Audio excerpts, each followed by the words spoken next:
Ladies and gentlemen, we are live. Hello, folks, and welcome back to ProAm Predictions. As always, I am Paul O'D, and I am the amateur side. And I am joined on the professional side, as always, by Mr. Brian Moore, the Pike Man. How are you doing today, Brian? I'm happy, Paul. I'm on a win streak now.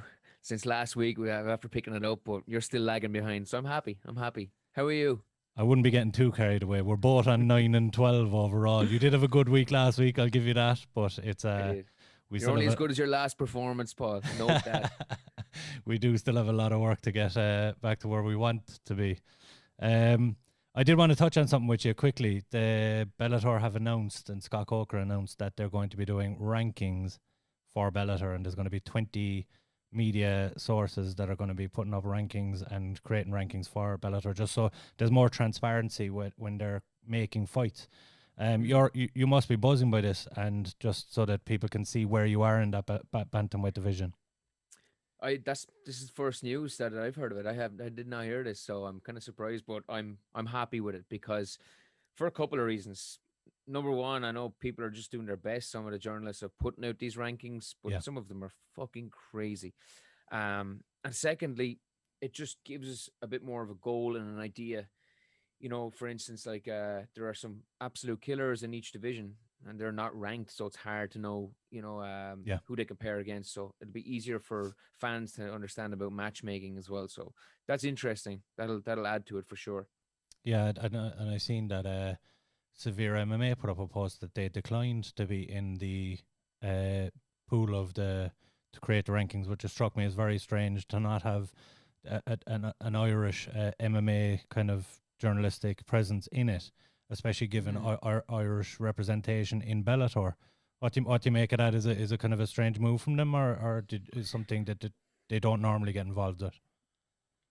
I don't know. I can't speak for Severe, but perhaps maybe it's just you're opening yourself up for criticism, if that's the sense. I don't think they'd be too bothered with that, though. I don't know, they speak their mind. You know what I mean? I like the guys there, but yeah, I'm kind of surprised they didn't put their hat in the pool for that. You know what I mean? Or because I thought or their name in the hat, should I say, for that? Because it would have been nice for not just say Irish, but from a European perspective to have those, because sometimes US, they can kind of get a bit obsessed with just their US fighters and not really focus on the Euro side of it. So that was my concern as well, because they were actually offered it. They were reached out to for it, but declined. And I believe their reasoning, just to give a fair kind of overview of it, was they said that some of the major media outlets weren't involved in it, so they were going to stay away from it.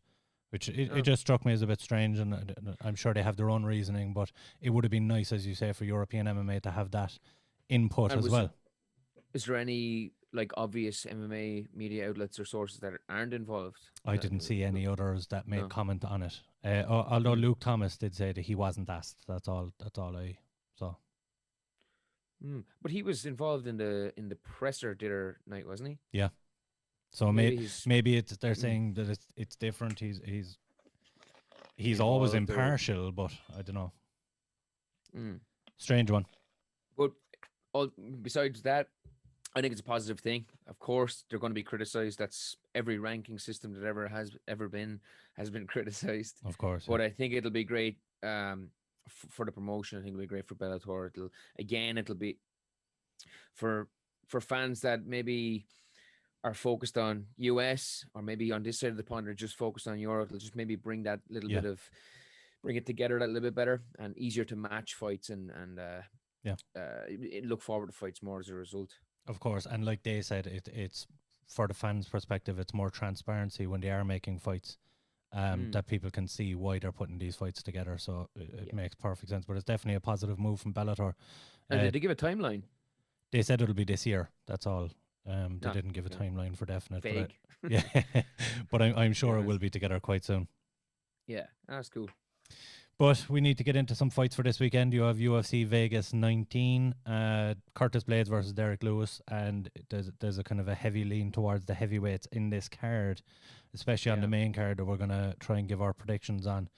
Now, obviously, our predictions aren't going great, but I'm feeling a little bit more confident. I'm feeling a If little you bit bet more on my confident. stuff, if you had my bet last week, you're making money. That's I the main mean, thing. it was 11-10. Settle down now. Settle down. Well, this week is safer. Okay.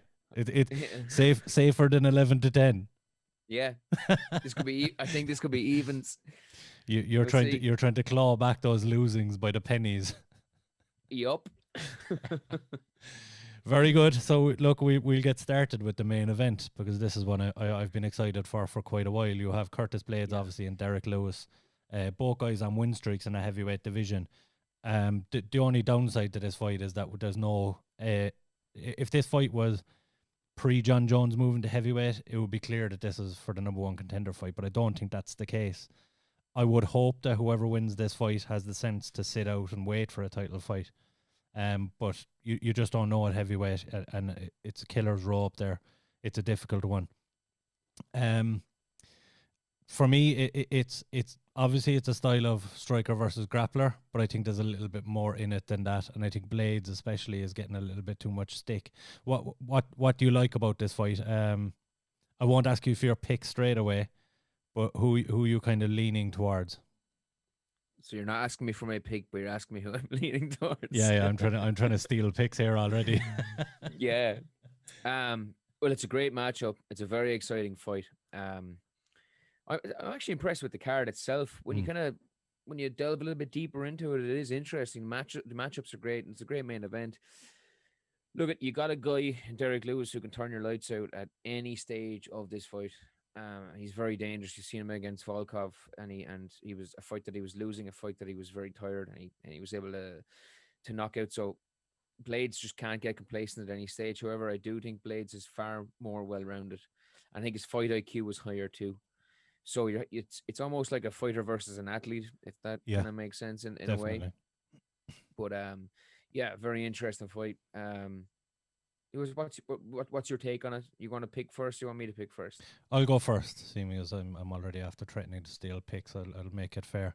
I think you're bang on with the Lewis thing. I think Lewis, he's a hard one to read because yes, there's that explosive power, but he never really looks massively impressive, even though he's entertaining. But he does carry that power late on into the fight. Blaydes obviously has the takedowns advantage, most takedowns in heavyweight history. I believe it's 56, or it could be more. But some huge wins as well. His last 4 fights, you have Volkov, JDS. I'm not going to pronounce Abdurakhmov's name. I think I did it okay. And Justin Willis. Serious performances. And if you look at his only losses inside the UFC cage and only losses in his career, both to Ngannou. Yeah. So the power is definitely an issue for him, and I wouldn't say he's chinny by any means, but if he does get clipped, it could be lights out for Blaydes. But you're right, I think he has a little bit too much. I think his IQ is higher, fight IQ is higher, and I think Blaydes just out grapples him for 5 rounds. Blaydes is my pick by decision. Yes. Okay, I have Blaydes, but I think it'll come by TKO. Ground and pound. Yeah. But I think that he will wear on him. My thought on this fight is I think Blaydes will use his IQ, his fight IQ. I think he'll look to grapple and strike. I think he'll try and mix it in. So it's basically you'll have Derrick Lewis working as many different energy systems as possible in this fight and wearing on him. I think that he will take him down. I think I can see him landing some big heavy shots and eventually the referee having to step in. I don't know if Lewis can. I know he's dangerous at all stages of a fight, but I just don't think he'll be able to keep up with that pressure and being on the back foot and being on his back for that long. I think TKO maybe third, fourth round, but I'm going to pick Curtis Blaydes by TKO. What do you make of Lewis in the first 2 rounds? Because I have an opinion here that I can see Lewis just being quite happy to be on his back and holding a little bit.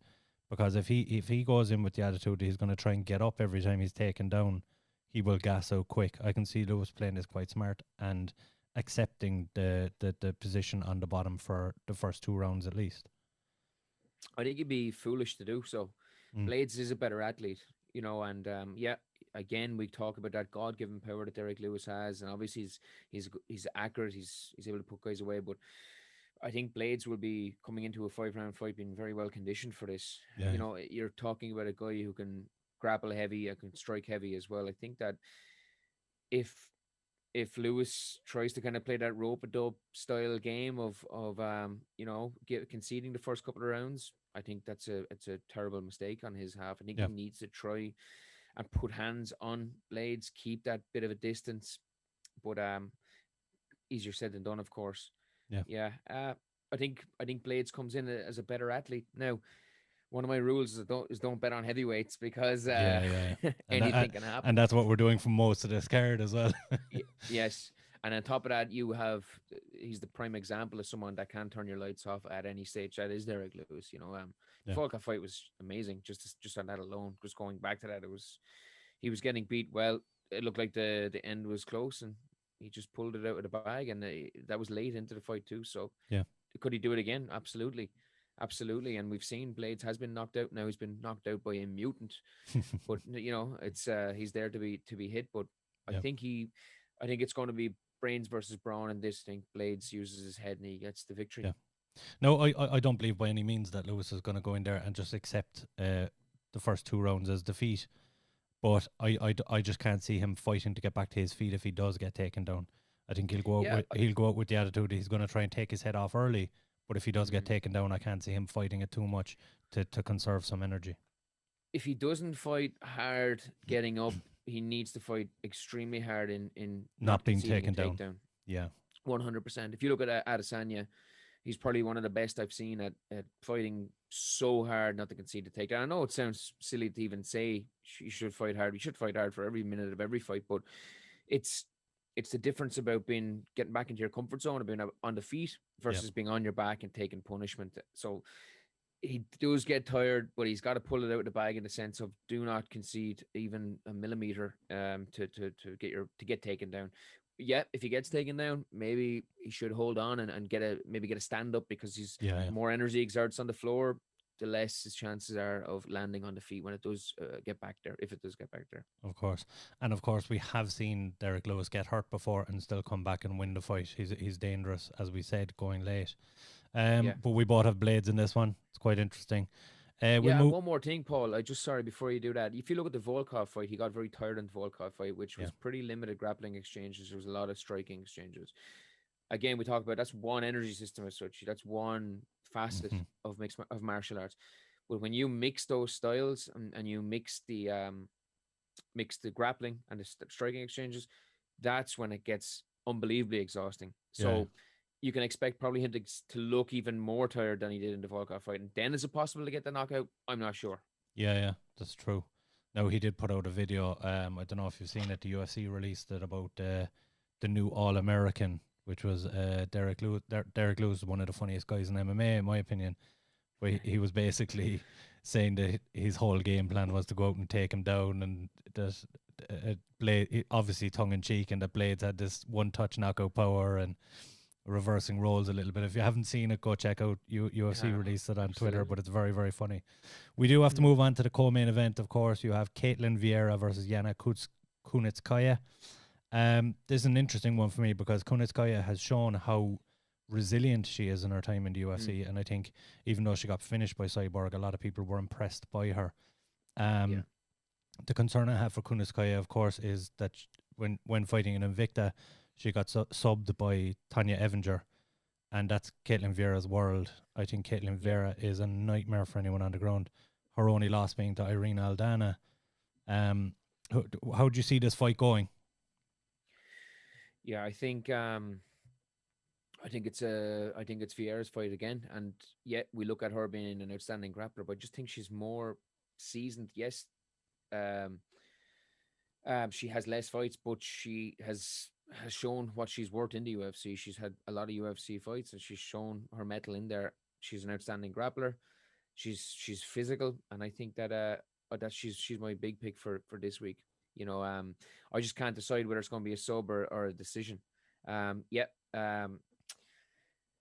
gonna. Me and my pronunciations, Paul. You go for it. What's her opponent's name again? Kunitskaya. Yana Kunitskaya. There we go. That's it. I'm gonna say YK, okay? But we'll go with her initials. Yeah, she's resilient. She is tough. So whether she can withstand our the submission attempts, and that's one thing. But I think Vieira will handle her. I think the again, we look at her grappling. She is a better grappler, and I think that she'll put it. She'll enforce her will in this fight. She'll stick to her game plan, and I can't decide whether it's going to be a sub or a decision. But Vieira for me all the way on this one. No problem for me as well. It's 100% Vieira. I think the telling factor here was the notable win she had over Sarah McMahon, and she did get the submission victory there. And we know the pedigree of McMahon's grappling. Maybe not necessarily her jiu-jitsu, but her grappling overall. She's a tough girl to get out of there. Yeah, and I'm glad you say grappling, because people divide it, which they can, grappling, they can divide it by wrestling and jiu-jitsu. But if you have grappled since a very young age, and the credentials that Sarah McMahon has, an absolute world beater in the grappling world, and she knows her way around the mat. So to submit someone of her caliber was extremely impressive, and that's again one of the things that I'm looking at, that I think that whether she will get the finish. I think she perhaps will, but if not, it could be a lot of control on the floor. Yeah, and what do you make of Vieira going forward? Like she has to be a strong contender at this point. Do you see her fighting for a title? Do you see Nunes even coming back down to 35? She seems happy up at 45 at the moment. Because let's be fair, the bantamweight division in the women's is lacking contenders at the moment. They need to have someone with that kind of star power and that background that looks like they're going to test Nunes. Yeah, I can't. Right, let's hypothetically say she wins this fight. It's not a even if she wins by a damn impressive fashion, it's not a big fight for Nunes to come back down to. Now, she'll have to defend or vacate. But I think she's pretty happy at 145, Paul. She looks phenomenal there too. I think there's better fights for her, but bigger money fights, more entertaining fights, bigger legacy fights for her than to come back down to 135. But the 135 division, Vieira could come in and steal the number one contender spot here with a good victory. But whether she'll get a chance to actually fight Amanda, I'm not sure. I'm not sure, because, like we said, the 145 is just it's where it's at really for Nunes. Yeah, and of course you have Holly Holm and Jermaine Durandamy, both there at 35, who just seem to be swatting away contenders left, right, and centre, and make it very difficult for that division to become interesting again. I just hope that if they're going to bring Nunes back to 35, that they give a new contender a chance without having to go through Holm and Jermaine, because the division is dying a death at the moment. Like, they made a huge mistake last year, and I've touched on this numerous times about Aldana, and there was another contender as well that GDR and Holm fought on the same card, and it kind of left the division very flat, because obviously Nunes, they're the last two women Nunes has beat at 35, and of course she's beaten GDR twice now. So it's tough, and they do need to have new, fresh faces there at 35 to challenge her. I'd like think to see Holly have another crack. Sorry, I would like to see I think that Holly's overall game could be probably the most problematic matchup for Amanda. But like, it kind of, in a sense, then you have like Vieira here. Why not pit her against one of the number one contenders right now when Nunes is out for a minute? Why not give her a Holly Holm next? Maybe that's the way they're working towards. Now I'm discounting Yana now already, but like, which is kind of unfair, but it almost seems like, Vieira wins this. She should fight one of these guys, one of these girls. But whether she can match up against one of those, like a Holm or Durandamy, I'm not sure, but she has her hands full on the co-main event on Saturday, but I think she comes through I think she comes through pretty easy, to be perfectly honest. Yeah, and just for, I do predict her to get a submission victory against Yana, just to clarify. I'm going to pick sub as well. Yeah. We do need to move on to the next one. You have Charles Rosa versus Derrick Minner. Very interesting fight here. Derrick Minner is a very experienced guy, but maybe a newbie of such in the UFC. Obviously, he had his debut, or he had 1-1 overall in the UFC. He had a latest win over TJ Laramie after the loss to Grant Dawson in his debut. But this guy came in with 34 fights. He's not out of his depth in there by any means. He's very comfortable and looked comfortable in the 2 fights we've seen of him so far. And on the opposite side, you have Charles Rosa, Boston Strong. 4-4 in the UFC, and he's kind of trading wins and losses. He hasn't put 2 wins or 2 losses together yet to this point. They're both coming off a loss. Charles obviously looking to put 2 together. Derrick, kind of the new face there. Very, very interesting fight for me. I just think the experience in the UFC will be the deciding factor here. Like it's a funny one because Charles Rosa, obviously, he's only 17 fights compared to 36. It's half the experience inside the cage for Charles Rosa, but I do believe that UFC experience is the deciding factor. Yeah, I always speak about how I would love to know how both of these camps went. You touched on both those points when it comes to experience phenomenally well. But you have Derrick Minor, who was 34 fights, obviously an active guy, and he, like you said, looked comfortable in the UFC.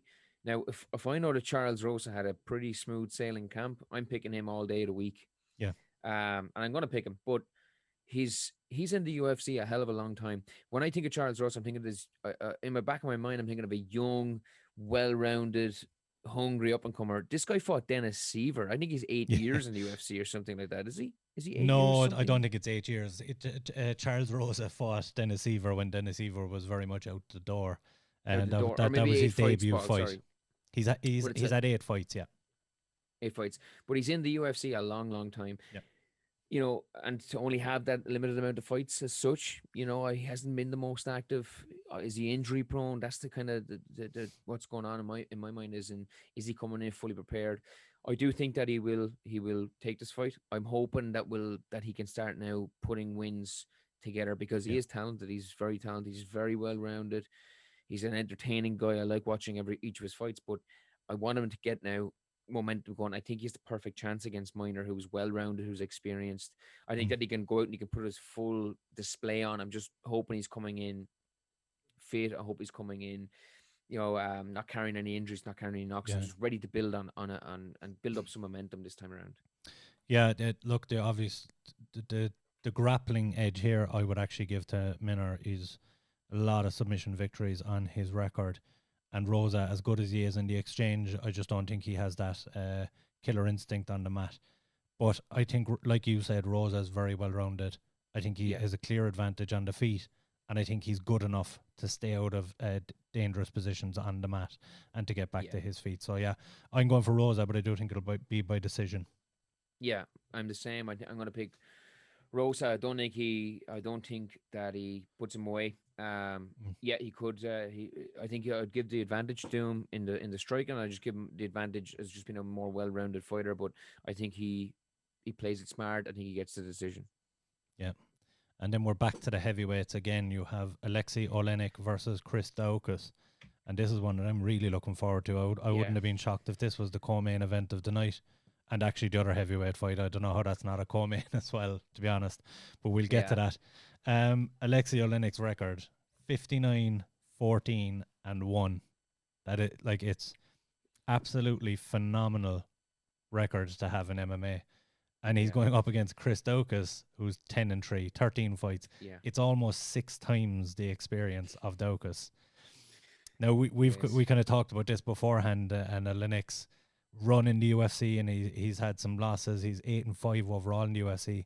But the losses for me, like you've Derrick Lewis on the list, you have Blaydes on the list, you have Overeem on that list, Walt Harris when big ticket was big ticket, and his first loss was to Daniel Omielanchuk, and I butchered his name, but he does have huge wins. He wins over Hunt, Verdum. Chris Dawkis is obviously the unknown here, but he comes in with that huge KO power. For me in this one, I think Dawkis does get it done, even though Olynyk has a history of upsetting these big punching guys. I think Dawkis gets it done by finish as well, by TKO. I love this fight.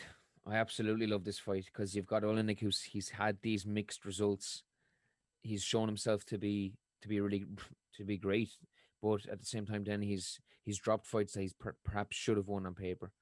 I know you got Dawkis, who's coming off 3 knockouts in a row. He looked great, and he's fresh. You know, he only fought very recently, so I think it's a great fight. But I'm picking against you on this one. I'm going with Olynyk on this. I'm just going with his experience. He's fighting a guy he's fighting a guy who's coming in, must be in incredible confidence going in with this, knocking three Yeah. guys out in a row.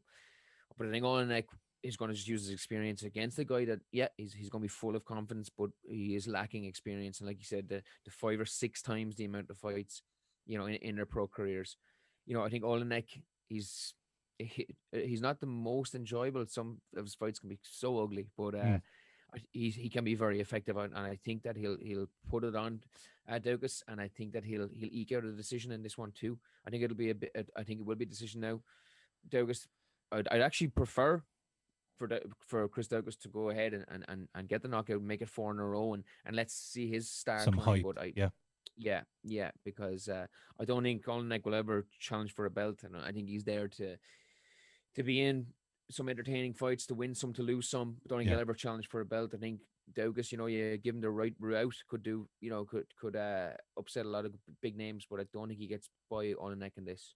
Yeah, of course, your known here is Olynyk's Ezekiel choke that he's famous for. Yeah. And the guy is just, he smothers you on the mat, and he can finish you from literally anywhere. We've seen it already in the UFC where he got a victory when he was mounted himself. He managed to get a choke. And we haven't seen that side of Chris Dawkis, whether he can handle that or not. So that is an interesting one.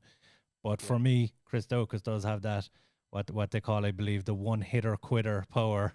So I can see him getting it done. And we've seen Olynyk in wars, and he has a chin. He can certainly hang there, and he throws his hands with that disrespect almost, because he knows he can take the fight to the mat if he needs to. But I think that style of fight plays into Dawkis, and Dawkis is able to put him away. I would be more confident in Dawkis if you look at his last 3 fights, round one. You know, I would like to see a round 3 decision in there, just to see, does this guy have 3 rounds in his tank? You know what I mean? You're going to be fighting a guy like Olynyk, who's not going to give you much on the feet, but he will be attempting takedowns. He might drag you to the ground. He put you to the fence. How does his gas tank hold up? And that's why I'm just going to go with Olynyk on this. I think that he'll do more in all those exchanges and possibly come up with the decision win. Yeah, and to your point, Chris Dawkis has 10 wins and 9 by KO. I believe there's only one of them was in the 3rd round. He's only gone to a decision once. Yeah. But we're going to move back to the light heavyweights for the next one. You have Phil Hawes versus Nasser Imovav, and this is another phenomenal fight. They're both on 9-2, both very similar records. Phil Hawes, of course, from Dana White Contender Series alum. Both guys are 1-0 in the UFC, and they're both on a hot win streak here. Phil Hawes has 5, Nasser has 6. And this one, I've said this a couple of weeks, and I've been right most times I've said it as well, by the way. I just want to point that out. I get a lot wrong on this show. But when I call a fight not going the distance, you can bet on it. This one will not go to the judges. Phil Hawes has never gone to the judges in his career in 11 fights. And Nasser's only gone twice, 1 win and 1 loss. But he has 3 KOs, 4 subs. These are guys that go in there and look to finish the fight early. For me, I just think Nasser has a more rounded game. He has that KO power, but he can also take you down and submit you. And he likes to take the fight down. I think he gets it done by submission or by TKO on the mat. Yeah, I'm going to go with Hawes on this straight off the bat, and I think it will go to a decision. Funnily enough, and I just, not to play devil's advocate or just be a prick, but when you have guys with this kind of I wouldn't say necessarily hype, but you're almost expecting, you know, to finish, but you're with also similar records, similar career paths. I think they'll be a bit more cagey than they perhaps have been in previous fights, and I think it's a very tight fight. It's a flip of a coin, as we spoke about earlier. But you know, I'm going to go with Hawes on the decision with this one. I think it's an entertaining fight. I'm really excited to see, because they're in the 185 division. 185 division is on fire at the minute. It's cracking. So it's gonna be a good one to see who emerges victorious to move on, because there's so many good fights to make. But I'm gonna go with Hawes on this. And I'm going to call you on your decision here. And I want a friendly bet with you that this does not go to the decision. So will we say €1 that it doesn't go to the judges? What are we talking? £1, £2? Yeah, €1. We'll make it as friendly as possible. Responsible gambling and all that. Yeah. Yeah, so the last fight on the card, and we touched on this already, is another heavyweight bout that could this could be a main event very easily. Yeah. You have Andrei Arlovski, a legend, a former champion, been around forever, against the new up-and-coming light from UK MMA is Tom Aspinall. Aspinall 9-2, and the record doesn't kind of do justice because No. he's been around a while, and those in the UK know that this guy has been there for quite some time. He had a big enough amateur record, and he's been knocking people out forever. Andrei Arlovski, 30-19. This will be his 50th MMA appearance. It feels like it should be more, shouldn't it? Really, Yeah. that long. Crazily enough, it does. Like most people, you think 50 fights, it just sounds phenomenal, but it feels like he's been around for longer than that. Yeah. Now, the one thing I will say, Arlovski has 2 wins in his last 2. He beat Tanner Boser, who was another big hitter and a contender, and he beat Philip Linz as well. But he's 5-8-1 in his last 14, and we have to look at the fact that Arlovski has been knocked out 11 times in his career. And that is a concern going against the guy of Tom Aspinall's striking credentials. Aspinall has finished every opponent 8 KOs, 1 sub. I can't see it going any other way than an Aspinall KO. Yeah, I'm in agreement. I think Arlovski, he's a legend of the sport. He's been in with pretty much everyone. But I think Aspinall, he's a BJJ black belt, and he's got phenomenal hands. I only found out recently that he was brought into Tyson Fury's camp. Yeah. You know, so last time, I'm pretty sure for his last camp, I'm not sure. I'm pretty sure it was his last camp. No, he's trains with Darren Till on a regular basis. You know, he's going to be very well versed in the striking department where Arlovski's strengths lie. I don't think we're going to see grappling in it though, even though we've got a BJJ black belt and he's at a very good level too. But I think Aspinall, I think that he's on the crest of a wave in my opinion, and you know, I think he's a bigger man, or he seems to be a more physical man than Arlovski too, and I think that he gets the knockout. I think it's round 1 or 2 that he'll find his chin. I like Arlovski, and I don't like we spoke about say his last 14 fights. Yeah. Sometimes we have these dips and ebbs and flows. Exactly, in his career, and he's just looked better in his like Mark Hunt. You could have discounted him many years ago. He had this big, you know, a big turnaround, and I think it's the same, not as high level, but with Arlovski we've seen that a little bit too. Yeah. So I think to say 14 fights isn't a great representation of where he's at right now in his career. Yeah, which however Aspinall he'd be 3-1 overall in his last 5. So yeah, it's true. Yeah. But I think Aspinall, like I said, I think he's on a crest of a wave. I think we spoke about, say, this could be co-main event, main event. I think he puts Arlovski away. Depending on how good COVID is to us, we could see, you know, Aspinall headline UK event, you know, later on in the year. I think he's like I said, I think they're going to push him hard because he is a talent and he's going to do a lot of damage in the UFC for sure, more damage. Definitely, and for a lot of people in the know, and a lot of people around the UK and Ireland MMA scene, a lot of people are tipping Aspinall as the next British or UK or English world champion in the UFC. And I mean, you have to factor in there the fact that Darren Till is still about, and he's making waves at 185. But the heat seems to be on Aspinall right now. Yeah. You see, again, it's the heavyweight. I wouldn't say anything can happen, but these are guys that with 4 ounce gloves, huge men. You got someone with that caliber, that skill level, and who's shown who's shown what he can do. It's hard to discount him, and it's hard to look past him being a contender. You know, for sure, yeah. You know, you look at the other Brits that are doing fantastic, such as Jerome Murphy, Nathaniel Wood. You could tip them to go on to be to UFC gold as well in time, but I think it's I wouldn't say it's an easier route. That's the wrong term to use, but I think you have more opportunities at heavyweight, in my opinion. I think Aspinall, especially like who he's surrounding himself with, his credentials, like I said, I think that when he beats Arlovski, I cannot wait to see his next opponent. Yeah, for sure. And of course, next week we do have heavyweight card again. we have Rosenstruck versus Gan is the main event next weekend. So we will be back next week with more picks for you. For this week, I've been Paul O'D and Brian Moore. Do you have any final says? Are we doing our bets of the week? Oh, bet of the week. Jesus Christ, completely forgot about it.